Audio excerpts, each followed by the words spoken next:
Waiting, and we are 1, 2, 3. We're live. We are live with Geoff Meade, none other, the man, the myth, the old school class winner at Chenka. So tonight we're following up on my conversation from last night, talking about how BMX prices have gone up, and we're going to compare BMX prices, both like current and the most up-to-date, to different types of bikes and the prices that exist there. Geoff Meade has some credentials in order to be qualified to have this conversation more than I am. I'm pretty much facilitating this, and he's gonna like steer the boat. Because why do you have those credentials? I've been working in bike shops since 2004. I am 35 years old, and I really haven't had a job that hasn't been outside of the bike industry in a long time. So basically, Geoff Meade's bicycle shop experience is an adult. 3 years from being old enough to drink. So I guess, it makes sense to start at frames for the person who's gonna watch this and not care about the rest of it and just be like, all right, get to the good stuff. So I figured it makes sense to, just jump into looking at frames. So Sunday makes frames. They have current up-to-date pricing on their website. For example, there's a couple different classes of frames that they sell. So we'll take a look. The Dark Wave is Brock Rayford's signature frame, which is not 41 thermal. The Soundwave is their like high-end, top-of-the-line frame, which is 41 thermal, and that's where the price distinction comes in here, mainly because Soundwave has lifetime warranty, Dark Wave does not. Dark Wave is $410, which is what the Soundwave used to cost before the price hike. Soundwave is now $540. Now, Geoff, if we were going to take a look at a frame of a different type of bike, what would we look at to compare? There's in the industry, they still make mountain bikes out of steel and use pretty similar technology. Okay. Well, I just realized that I said we should probably go through the supply chain of a bicycle frame or part being made and how things go before we get into all of this. So we should do that real quick too. So what I think some people miss in this conversation, I went over this last night, is just the fact that there are very many hands going into making most bike frames. The people like Mike Laird or John Quartz, who are like the only person in the process, when it comes to actually welding and building the frame, are very rare in comparison to the rest of the bicycle and BMX industry. So when it comes to making just a frame, for example, we've got to have the design process, we've got to have the prototyping process, we've got to have paint, we've got to have tubing be manufactured. Not only that, but we have to have the raw material pulled out of the ground, transformed into a material that we can work with. Chromoly, is chromoly like an alloy? Like, is it multiple different things? Yeah, that's what the 4130 is. The 4130 is the heat-treated code for the tubing. So chromoly has multiple different materials that have to come out of the ground, then be put together. Then you've got to have that material put into the shape of a tube, and then that tubing gets to be cut, and then that gets ended up welded. In the case of like your head tube and your bottom bracket tube, that is machined. Then there's heat treating. We said paint already, but then there's graphics. There's pre and post heat treating. There's that too, which the 41 thermal process that I mentioned is like that. So then there's the decals that have to be designed, then they have to be printed. Then what else is there? I mean, packaging, and boxing, which has to also be designed, that has to be sourced, it has to be created. And in all of these processes, anytime that something doesn't happen under the same roof, shipping gets involved. So you gotta you gotta pull the raw materials out of the ground, then those get taken somewhere, then that, when it gets turned into something, gets taken somewhere else to probably get made into the tubing, because I doubt that the tubing is formed into tubing in the same place that the chromoly is made into a metal. And then the process of during shipping, you may lose some of those materials as well. You order 1,000 pieces of chromoly tubing, and then you're probably going to get 900 X amount that are going to actually pass the inspection to be welded and bent. Because they're not going to be perfect. Which, in you're building a bike frame, and for safety's sake, it's got to be, it's got to be within a certain spec. Most anything that's made and manufactured has a spec. With also considering products like consistency. Yeah. You know what I mean? But with complete bikes, they can throw that asterisk of subject due to change without notice. Right. But when it comes to putting the parts that are putting those bikes together, those have to be quality checked. They have to be overseen, paint, like stems, like their packaging, little warranty card that you get. Somebody has to design that and type it all out. Printed it. Yeah. And so the whole point of that long drawn out thing that goes from this raw material in the ground and materials that get made into the thing that ends up being your BMX frame is that there's many hands and many steps to bicycle parts being made, and many different things that contribute to the price that you pay for said bike part. And that brings us to where we're at now, talking about a BMX frame versus another type of frame. So first, let's go like most comparable. What's the most comparable like other type of bike frame to a BMX frame? Would probably be just a chromoly mountain bike frame. So what would I look to find one? Surly. Surly bicycles. Almost their entire lineup is made out of chromoly. So let's see, Surly bikes. Our bikes. They got a bunch of. That would be like if an adult's looking for a BMX feeling or quality bike but wants bigger wheels or just to get around, usually Surly is a great place to start with it. So it looks like you can't get just a frame on their website? They have frame sets available because it's usually a frame and fork combination. Oh, okay. Hold on a second here. I see fork, see handlebars. For some reason, I'm not seeing frame. Maybe I just need to go back to my Google search.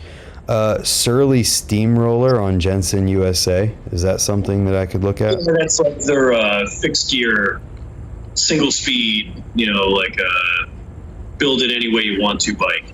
Well, that for the frame and fork is $600.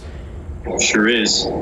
So in comparison to a BMX part, that's actually lower, because a fork today is like $175. Add that on to the $500 and you're almost at, around $200 or $700. Cross check, is that one? Yep, same thing. Just you can build it any way you want to. It's just like a drop bar gravel touring bike. So that one's $700 for the frame and fork. So it's pretty comparable, actually, in that case. Well, they're made out of the same stuff. Right. So it's chromoly tubing. It's probably double butted. They're built pretty simply to handle using a range of parts to build it any way that you want to. Right. It's when you start getting into like really specified kind of things that you start to see that price hike because of the tech involved with building that particular bike. Right. So the reason I wanted to do this conversation in the first place is mainly because when you have this conversation about comparing BMX stuff to like mountain bike stuff, it is usually someone saying, oh my gosh, it's way more expensive for a mountain bike anything compared to BMX. And I guess that's not always the case. This looks to have like less technology in it than a BMX frame. I mean, it doesn't have an integrated headset on it, which is that something that you could even compare, like bearing wise? I'm trying to think of like another chromoly. What about a DJ frame? Yeah. See, a lot of MTBs have the Preston style headsets because of different fork combinations. Ah, I see. Like my mountain bike it's made by a company called Nordist, and pretty much I get to choose what kind of headset to press into there, right, to choose different steer tube widths. You know, if I want to be basic with a rigid fork, or if I want to put a new, come out recent technology suspension fork on the front, it's meant so you can choose a particular part to put in there. Right. That's also going to price hike you too, because on a BMX bike, you can just throw a $30 headset in there, and you're bar spinning later that day. On a mountain bike, you have to pick and choose. Sometimes you have to order the top separate from the bottom part of the headset, quality, and it's like profile. Yeah. It'd be like if you had to order two different parts of a headset. If they made, I was going to compare it to Chris King, but like Chris King, you could order two different, CNC Made in America lifetime warranty headset cups to accommodate whatever fork you want to put on one of those bikes. Well, so this makes my mind go to like a dirt jumper, because I feel like a dirt jumper is something that is pretty comparable technology wise at a certain level, because I think you could get a dirt jumper frame that is like almost the same thing as a BMX frame, just with a little bit different of a shape. Yeah, but then you're also going to get into mixed materials. Like a lot of them are aluminum, and then there are a handful that are chromoly. So what could I type in either way to take a look? Trying to think of like Diety, Diety. Oh, Deity, yeah. They don't make I think they used to. Yeah, I don't think I'll be able to find pricing that way though. Also, I got you on the phone in front of me, so I can't right sift through. Yeah, Deity quit making frames. Specialized has the P3. I'm not sure what number they're on yet, but it's P3 like the dirt jumper frame. Specialized P. Okay, here we go. So this is a good thing to look at here. So this is $700 for this frame. It looks like it's got a bit more technology built into it, but it is aluminum. It's got fully butted tubing that is tapered. The bottom bracket says PF30. I don't know what all this stuff means. It means press fit. It's a press fit bottom bracket. Gotcha. So it's a mountain bike MTB bottom bracket that's kind of adapted off of BMX tech. Gotcha. So right in there, it's actually in a cup that's meant for different sets of cranks with different spindle widths, so you can kind of pick and choose what kind of cranks you want to run. But it runs off of the PF30 design. Gotcha. So we're looking at $700 for this frame. Is it comparable, do you think? If it's the chromoly one, yeah. It's aluminum. Yeah, most of like I said, this is dirt jumpers are tricky because there's a lot of mixed material bikes. So the moral of the story is it's not as simple as just saying it can be compared. Maybe we should just look at like complete bikes too, because it might get too into the weeds. Radio Bikes has a handful of dirt jumpers. Radio. They actually have a pretty good mixed, like their lineup is pretty mixed. Like I'm pretty sure they have some race BMX bikes, some freestyle ones, but then they also do dirt jumpers and I think a couple of cruisers too. Nice. Is aluminum a cheaper material to use? Apparently not it really. is. Depending on it's just like chromoly. Like there's a lot of hydroforming involved, which means that they take the aluminum tubing and put it in a hot oil press and heat up the oil and shape it a certain way, like We the People does, to avoid using too many gussets. I see. So I wonder if aluminum, so you're saying like the actual process, but I wonder if as a material itself, if it's cheaper. Well, then just like stems, we've got two different forms of aluminum to think about. There's 6,000 and 7,000 series aluminum. Right. 7,000 they usually use for smaller, hard goods, and usually most of the aluminum frames are going to be a 6,000 series aluminum. And the price of all these things changes all the time. You know what I mean? Like you can wake up one morning and the price of aluminum will go up 50 cents per, however pound or however they use it. Same thing with chromoly. I'm going to Google it because why the hell not? So I have no idea how to even, this is such a nuanced discussion. It's insane. So there's like a lot of factors in manufacturing, especially when you jump styles of bikes. Right. Chromoly price per pound. Yeah, I don't think we can compare these prices as far as like chromoly versus aluminum because we don't. I forget how much they were, but S&M had a mountain bike company. I'm trying to think of the name of it right now. It's slipping my mind a little bit. But they made a chromoly dirt jumper frame, and they made a chromoly full suspension dirt jumper frame. What's the Airborne? No, Airborne's an aluminum company. Well, they have Airborne bikes. They have a chromoly complete DJ, and they have a aluminum complete DJ. So the Crowhawk, but the difference is in the components on it too. The Crowhawk is the chromoly one, and it's $800. The Skyhawk is aluminum. Actually, I think that bike's like way better. Yeah, because usually the chromoly bikes, they try to keep basic to keep the price down and make them durable. Yeah. And aluminum bikes will get spec'd with way nicer componentry to try to keep the weight down and make them more versatile. Right. Versatile. That's interesting. Oh, you should look up Laird frame and see the price difference he charges for dirt jump frames. There we go. I believe, because you're also using more tubing on that bike. He has to render different dropouts for those bikes. He has to take in consideration where the disc brake tabs need to be and how big the rotor needs to be. It adds $50. So there's that. So 450 versus 500. So this is such a nuanced discussion. I think we're going to keep finding that.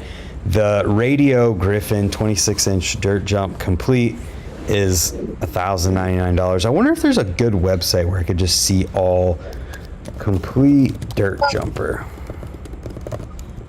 I use the Google. I'm Googling. I'm using it. Dan's Comp has them. Ooh, 2021 MTB Dirt Jump Buyer's Guide. This will help. Okay, well, there's a lot of questions even here. So there's a Haro that's $900 plus. Oh yeah, Haro has a handful of dirt jumpers. They even have like a slope style bike. Yeah. A base model with a suspension fork starts at $600 next, which is obviously so. That says something in itself. The base model dirt jumper from Haro is double the price of a base model BMX complete. Yeah, because first of all, it's probably got a disc brake on it, whether it be mechanical or hydro. A U-brake costs drastically less amount of tooling and processing to forge and or make. Some of the other tech that's attached to that bike is going to make the base model be way more than, say, like a kink gap. Right. So it totally makes sense. Being that you worked in the industry for as long as you did, were margins similar between these two? Between other stuff and BMX stuff?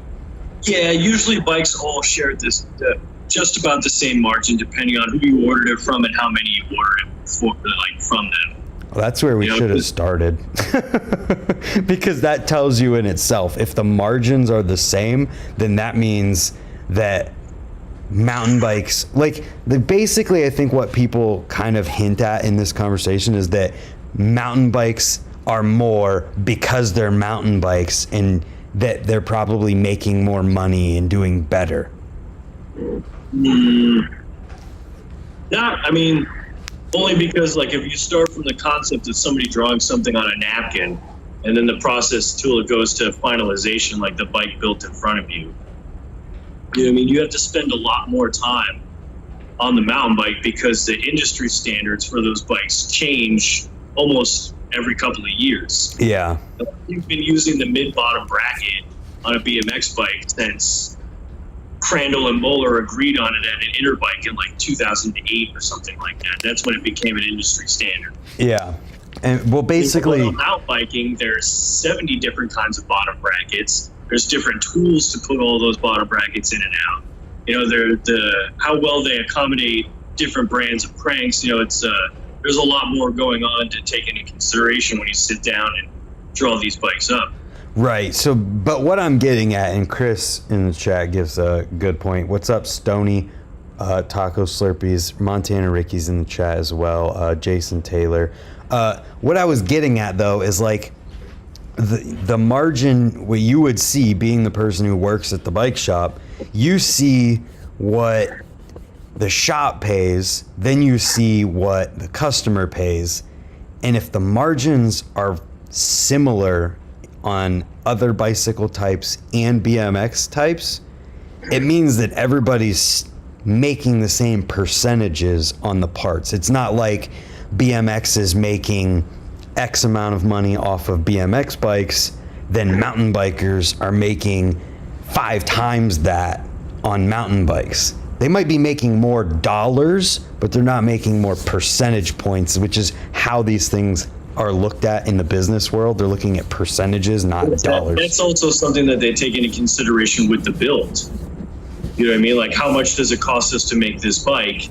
Is this profitable to even make? Yeah. You know, you have a handful of riders out there, like, if you look in the trials mountain biking world, some of those dudes are riding like modified trials bikes that the brand itself doesn't even make. It's just a one-off for the rider to keep him as an advertising tool. Yeah. Then you get down to like, oh, well, it's going to cost us too much money to physically make that bike. So we'll do a one-off for the rider to get exposure for the brand, and then, you know, either abandon it or wait till it becomes popular enough to make it worth it. That's why everybody was super, like, there's a lot of brands that won't make a fat bike, like a fat tire bike, because they think that it's a trend that's just going to go away and they don't want to waste time, materials, money, warranty, having to hold on to a handful of those parts to, you know, if somebody cracks one later down the road, or, you know, a lot of that stuff's, you know, taken into consideration when they need to build these things. Yeah, and it totally makes sense there. I think it might be a lot of people, I think it might just end up being a moot point, because if mountain bike company is making the same percentage off of their bike that BMX company is making off of their bike, they wouldn't make half of their bikes. You know, like, the point of the margin is that, like, they build a bike with the next amount of price involved, so that margin is higher for a higher priced bike. Like, they're like, you're not making $10 off of every bike that's in the store. You know what I mean? That means all the bikes would be the same price. Right. Well, damn it, it's so hard to explain what I'm trying to say, because these bikes, like a mountain bike doesn't cost $100 to make. I'm not saying BMX bikes do. I'm just saying in general, like BMX, let's just say BMX bike, $100, Walmart bike, whatever. It's $100 to make this bike. They need to make a certain percentage for it to be worth making the bike. So if that percentage that is the same between BMX and mountain bikes, then there's like a BMX company could spend more money to make a mountain bike, sell it for the same percentage, and still, like, if they have similar margins, then it's still the same. That's what Eastern did. You know, Eastern had a handful of like dirt jumping bikes. They had their own separate, catalog for it, even I think for a couple of years. And then, once, I'm sure, I can't speak for Easter, but whatever goes on over there. But now I think they just have one. I think it's just a frame set. Yeah. Also, making sure that you have the clientele to want to purchase that bike. Right. So, I think there's an impression that mountain biking does better than BMX, which it obviously does. And I think that it is because of the amount of people. There's more people who are buying mountain bikes, which makes them naturally do that. They spend more money to make the bike, so it sells for more money because they have to make the money back to make it worth it. And it ends up being they're spending more to make more and selling more, which means they make more money. Mm-hmm. That being said, let's just continue with this. Let's look at handlebars. I'm not going to go through every single bike part, just a couple of them. So handlebars are anywhere from $80 to $95 from Sunday. Actually, they're $70, but I don't know if those are just not updated yet. What do I look at for a mountain bike or another type of bike bar? Well, now we're mixing materials again. Like there's chromoly MTB bars, there's carbon MTB bars, there's aluminum. Yeah. So if you want to compare it to another chromoly handlebar, then we kind of have to stay in the dirt jumper realm because they're the guys that want those usually the most. So what would I type in to find a chromoly dirt jumper bar? Deity High Side 760 handlebar. What is this? Does it say? Slope style. Thanks for the ad. Don't care. Does I can't. Unfortunately, I got my phone on a tripod, so I can't. Right. No, it's no worries. This is why I'm here. I'm doing it. Chromoly bars, J&R bicycles. What blows my damn mind is seeing some of the prices those damn kids spend on scooters these days.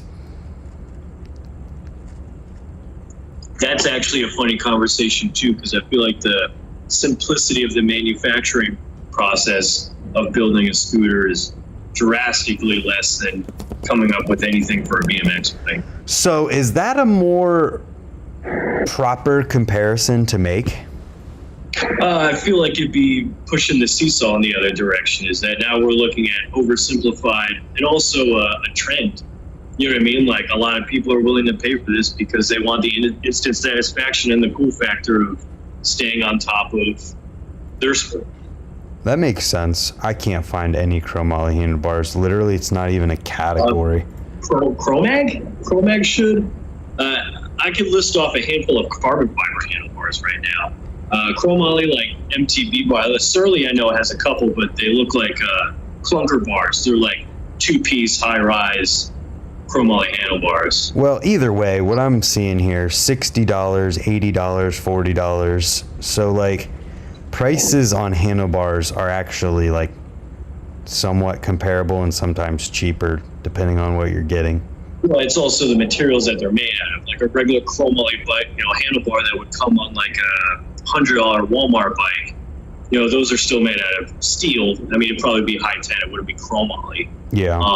But then you go into like actual high-end, like slope style guys, like high-rise, wide width, chromoly handlebar. You're probably looking at around $100. Yeah. Maybe 20, maybe 90, maybe 80. It's like. Yeah. So the point I was making about comparing scooter stuff to BMX stuff was that the simplicity in how it's designed and made makes it cheaper to make, but they sell it for more money, which means that they're making more of a margin, which means they're making more money. You know what I'm saying? Yeah, of course. Which is like, I think that I wouldn't be as educated on because I have no idea what the scooter industry is like for that. Well, what I'm saying is that I think that that's what people think is going on with mountain bikes. But from what you're saying and from the conversation we're having, that's not the case with mountain bikes. They still have similar margins because there's a reason that their stuff costs as much as it does. Versus when you look at a scooter part, it's more than likely got a higher margin on it because of the fact that it's simpler to make, which means they're making more money, and scootering ends up doing better than BMX companies would because they're able to make more margin and make more money off of the same investment. I mean, I can't.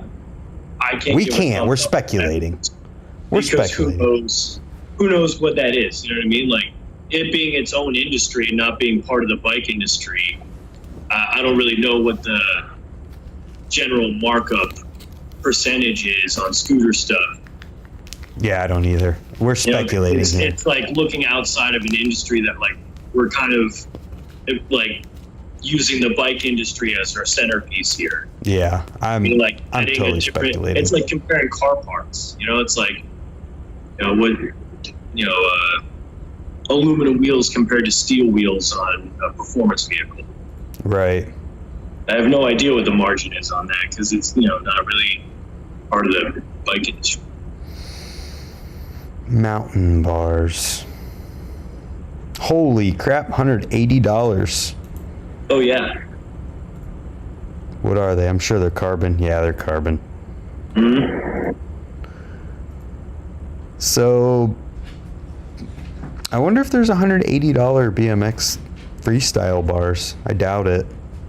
I know those Viking titanium bars are pretty high in price, but I don't know the European to American exchange rate. But I do remember looking those up because I was curious to have Thai bars on my bike. And those seem to be one of the most expensive bars I've seen. Well, let's just check it out. Some of the Flatland bars are actually pretty high up there, too. When you get to a multi-piece, easy stand-over, small,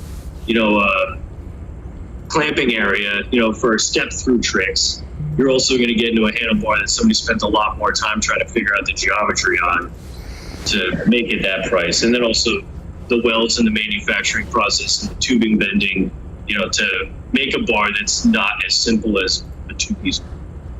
Makes sense. I cannot seem to find... Or even those KHE bars that had the stem built in. I feel like that was kind of a nightmare for a manufacturing process. And I also noticed that they didn't last very long. Ricky Veronic, I think, rides those, unless they're a custom that he had made. I can't find the price on these handlebars. They're all out of stock, and it doesn't show price. Oh, €299. $324. Holy crap. So there are BMX bars that cost more than that. Okay.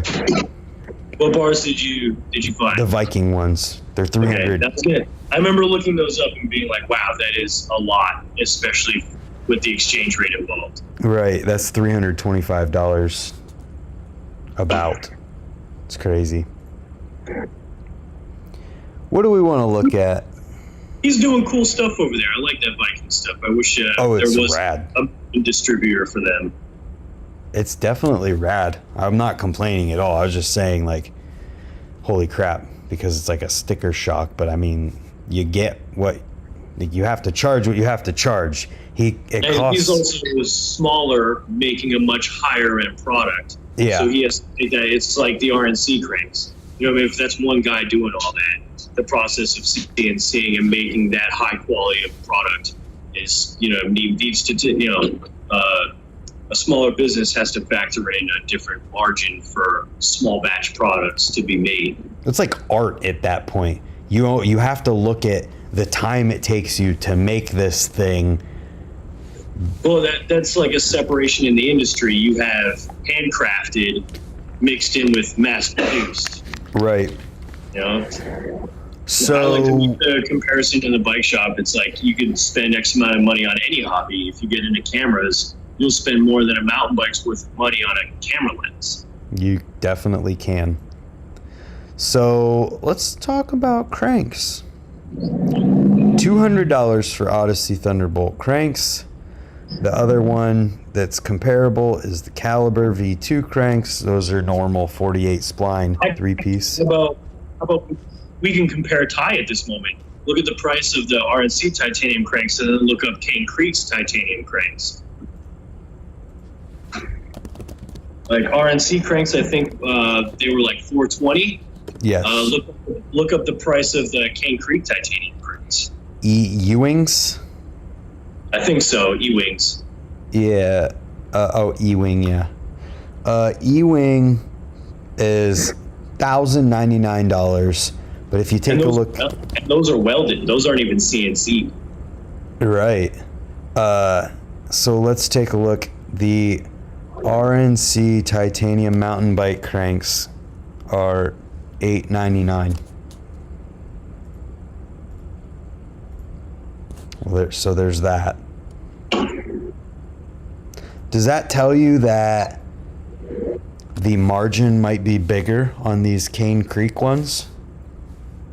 Possibly, because they're also more mass produced. You know what I mean? It's not this is, again, comparing handcrafted to manufactured. Interesting. It's an interesting thing to look at. Wow, I can't talk.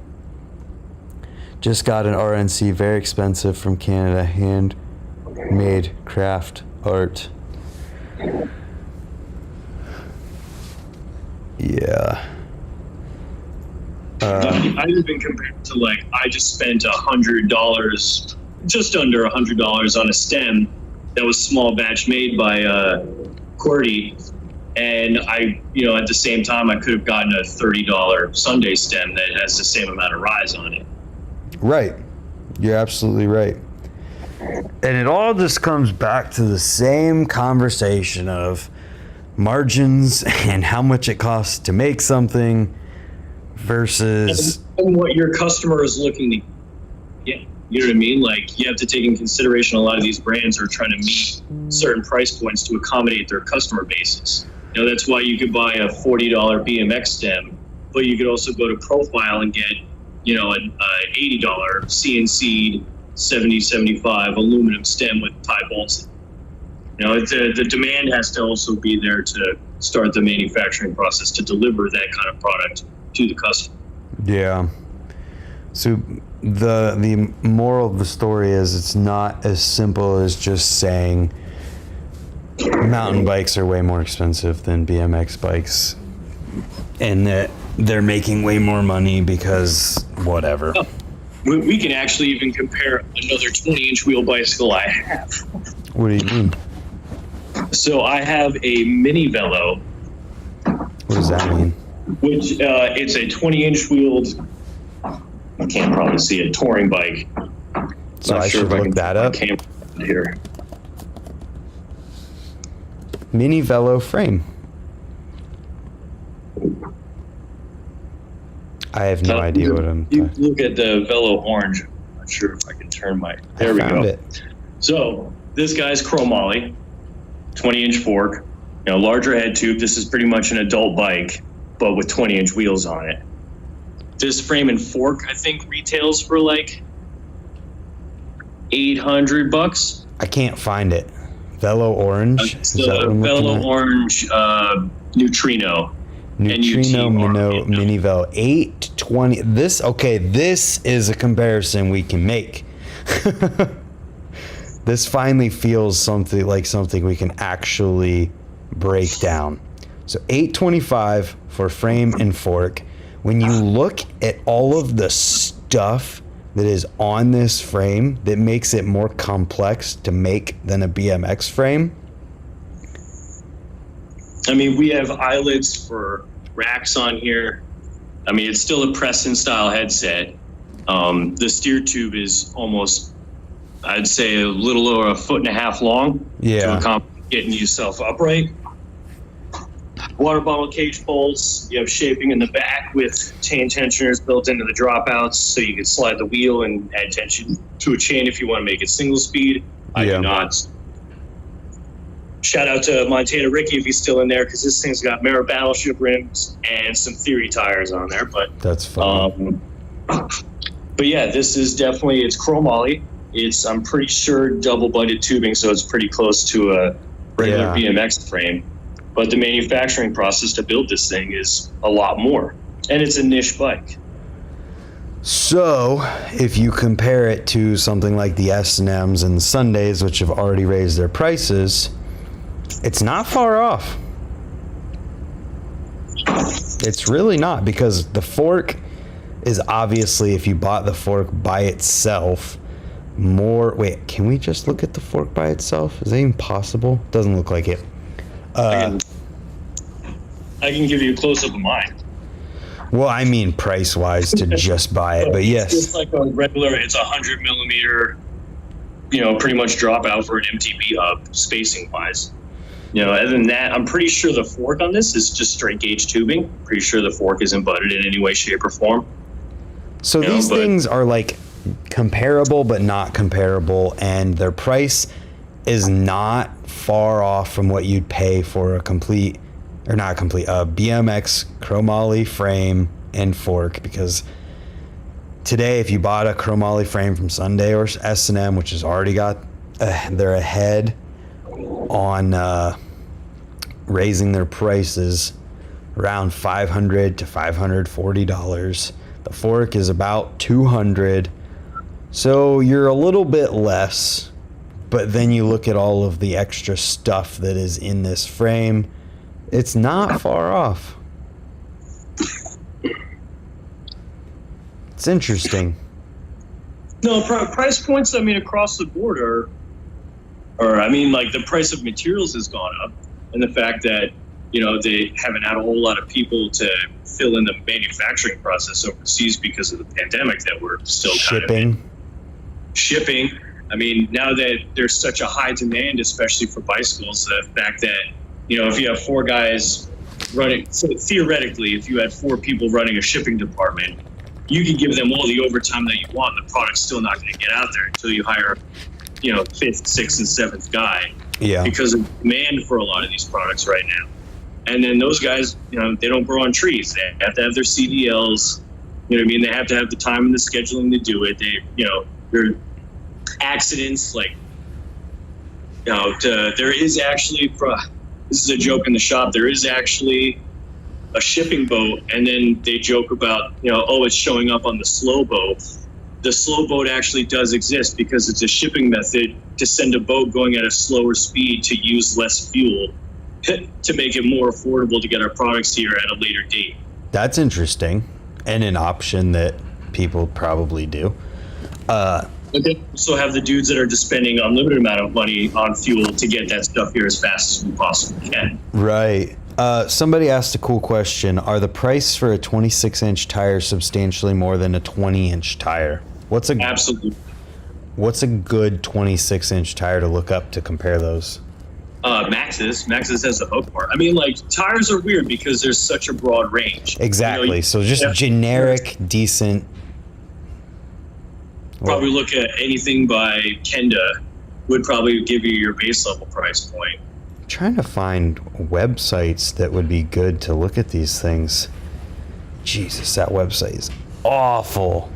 Say Kenda or Maxxis would probably give you a good jump into that, jumping around with prices. I'm just trying to find a website that shows.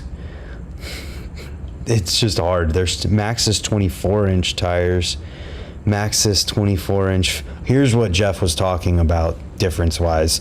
Commuter, fat bike, plus tires, then just 26-inch tires. Like a fat bike tire is $115 for the one that's on here. Tires are one of those things. Just imagine how much money you would want to spend on a tire. I've had customers at the bike shop being like, these tires that you just sold that person on their bike cost more than my car tires. Yeah, absolutely. And that's definitely true. You can see it right here. And tires are a really tough thing to manufacture because you need molds. Those molds cost money. You can use them for X amount of time before you need to either revamp them or they fade away from popularity.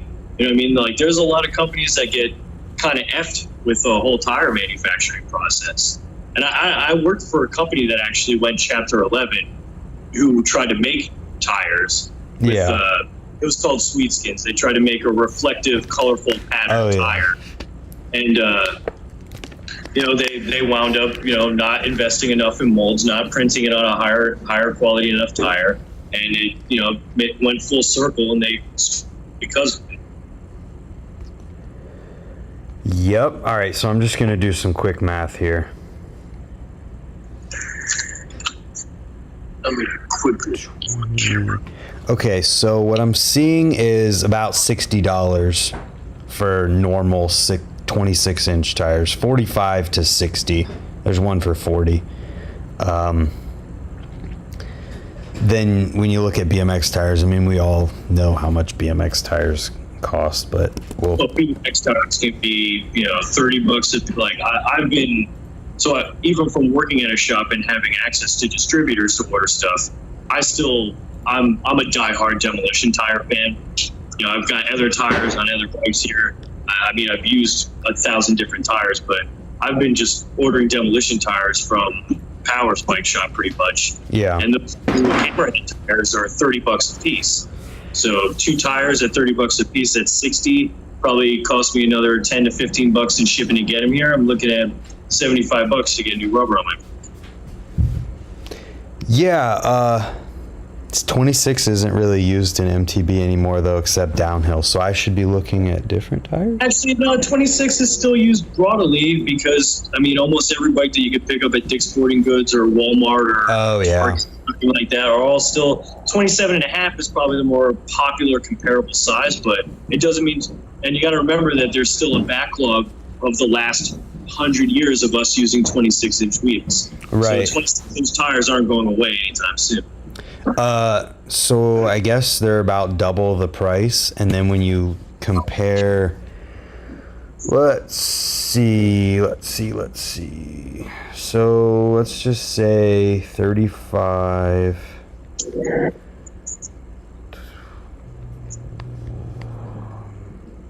That's one thing the BMX industry haven't had to suffer with is, well, we have 20, 22, and 24.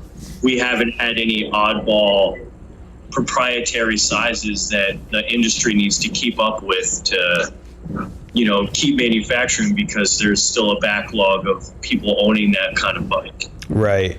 And when you break it down margin wise, just with using the same number, it comes out to that they're just like a little bit more to make, and that's why they end up costing more to buy them.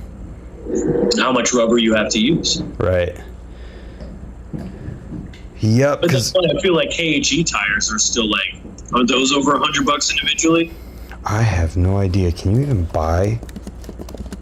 I'm trying to think of another really high-end folding bike. $65. 60 to 65. But then you got the Shadow Serpent tire, which is 53. Total BMX has a $50 tire. Interesting.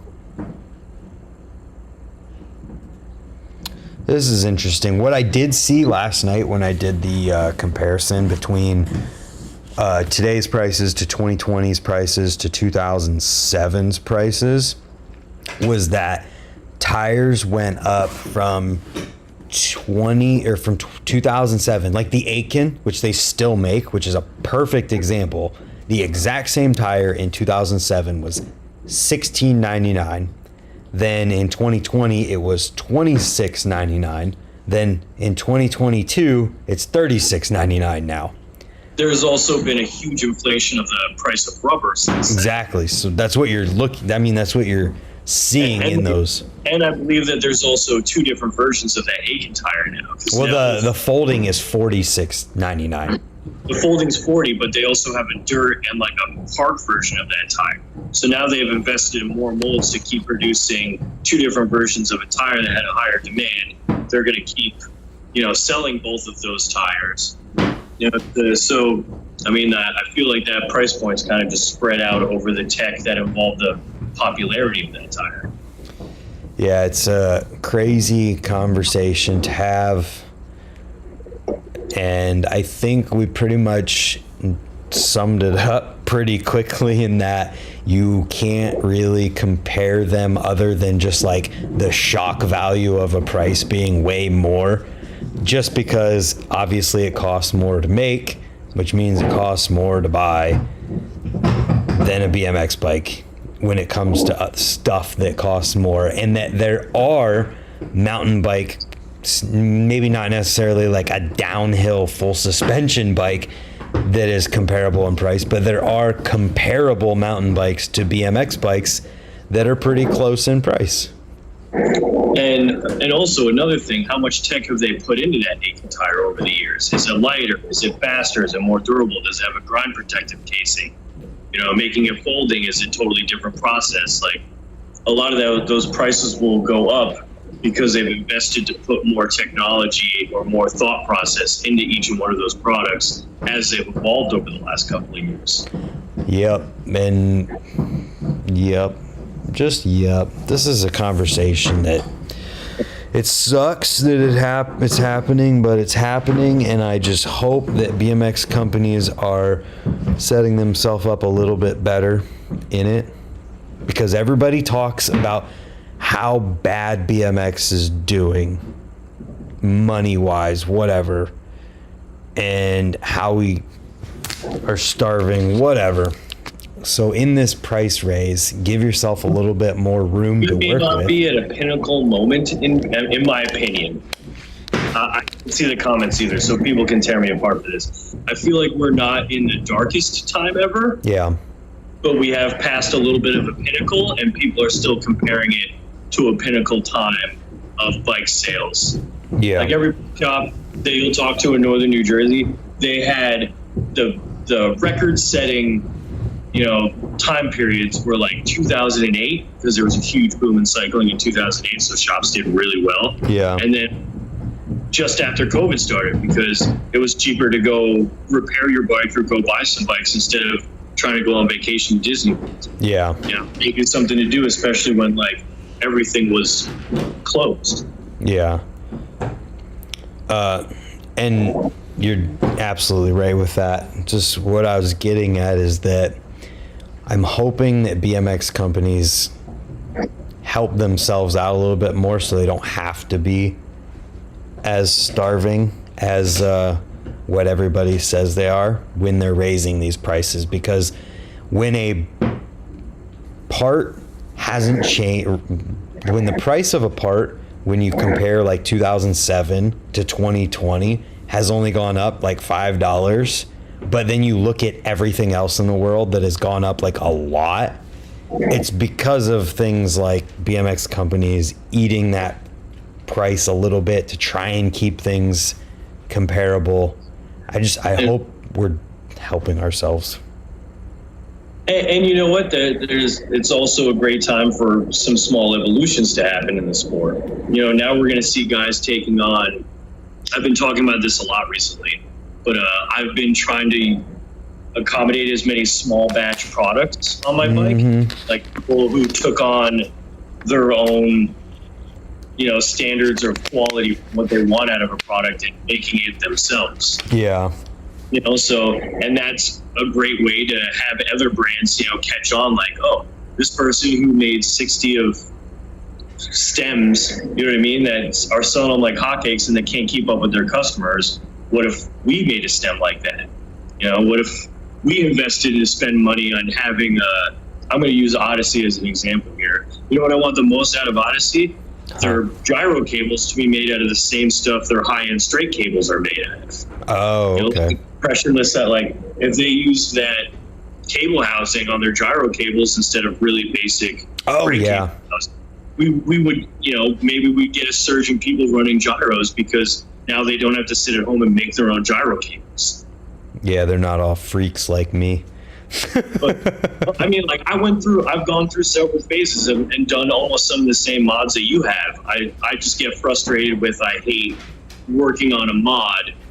I mean, yours are simplified, and I get why you have them that way. Yeah. But I just kind of want to walk into a shop, grab a gyro cable, walk out to my bike, and put it on there.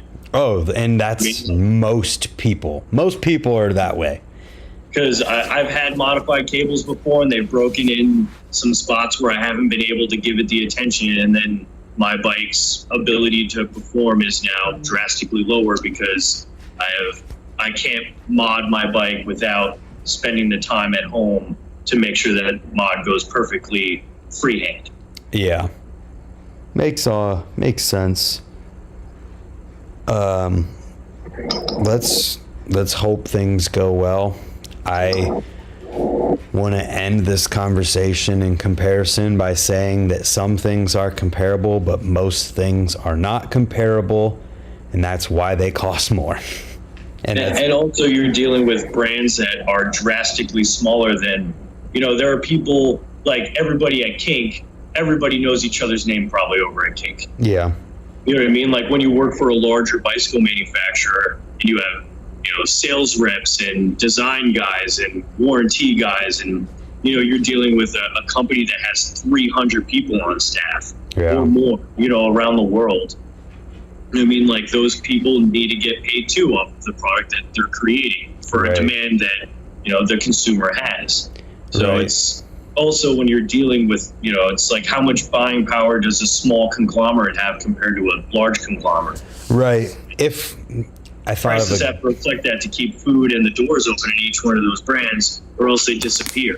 Right. And I just thought of a better way to say what I've been trying to say. If mountain bikes were as simple as BMX bikes, they would probably cost a similar price. And that's what I was trying to get at with the margin thing. If a mountain bike was as simple to make and used a similar amount of material and didn't have all this crazy stuff in it, it would cost the same as a BMX bike because the margins are the same, essentially. Or the process to reach that price point would remain the same. Yeah. Like you don't have to send somebody out to explain fork technology to a bike shop. You know what I mean? Where like Fox introduces a new suspension fork, and I have to take seminar classes to learn the torques, the Newton meter torque specifications for each one of those bolts on that fork. I have to buy special tools to pull the internals out of it. There's a lot more process involved. It's no BMXer is going to need to, minus having a sales rep show face or have a conversation, a catalog is enough to educate the entire bike shop on what technology is sitting in front of them. Yeah, you're right. So on that note, it's not as simple and as black and white as it may be made out to be. And I hope that this conversation that went like this, because of it, hopefully I helped make sense of this. Yeah, I think we got to a place where it's like, it makes sense. And when people say, well, you should look at a mountain bike, I'm sure they understand that what they're saying. And if they didn't, maybe they will after this. That being said, did you see the story that I posted of the disco pic? I did. I actually screenshotted it. I'm gonna show it. I don't know if I was actually over at Sayreville and I was trying to look around to see if I could find something comparable to send one back to you with, but I ran out of time, and most of the skate parks that I get to ride are an hour plus away from me. So I had to hustle to get back here for this. That's funny. Yeah, it was super difficult, but I made it happen. You didn't slide off of that at all, did you? No, I didn't slide it off of it all, but freaking keeping it balanced and not touching the front tire was tough. All right, I'm gonna jump off here. Thanks for the chat. Geoff, you're the man. I appreciate you. And thanks to everybody for tuning in. Go follow Geoff on Instagram. He does crazy bike tricks and has a new sponsor. Go find out what it is.